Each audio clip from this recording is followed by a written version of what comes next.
in your opinion, why do people feel a need to believe in a higher power? Well, in the believing brain, my thesis is that we find patterns. I call this patternicity, the tendency to find meaningful patterns in both meaningful and meaningless noise. So we find patterns, we connect A to B, that's called learning.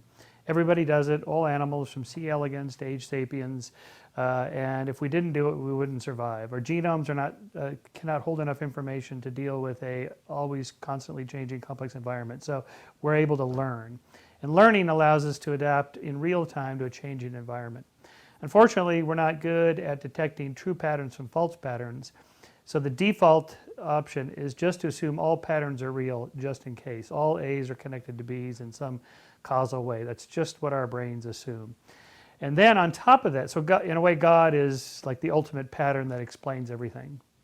Then on top of that, we also infuse those patterns with intentional agency, and I call this agenticity, the tendency to infuse these patterns with intentional agents. And so, in other words, we assume not just that it's a real pattern, but that the pattern has something behind it, some intentional agent. So my thought experiment is, imagine you're a hominid in the plains of Africa 3.5 million years ago. Your name is Lucy.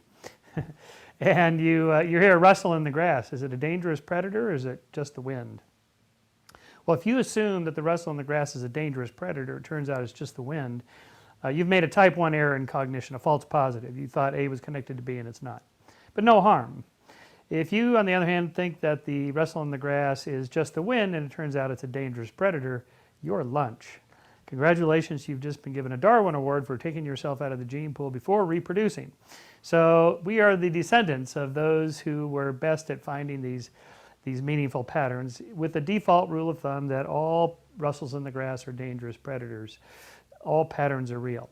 But note the difference between a dangerous predator and just the wind. Just the wind is an inanimate force. A dangerous predator is an intentional agent, and he intends to eat me, and that can't be good. So we assume that predators have agency, intention, they're alive, they're, even if you can't see them, we assume that they're there. So in a way, God is like that. He's like this invisible agent in the sky that runs the world. It's the ultimate explanatory pattern.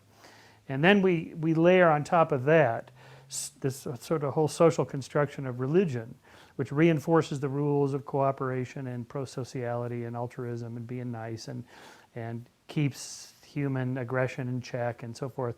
And so God is like the ultimate enforcer of the rules, that hidden, invisible, intentional agent behind the patterns that keeps social cohesiveness together in human societies. So to that extent, religion is pretty important. At least it has been up till now. I don't think we necessarily need it now, but we did then, and that's why it evolved.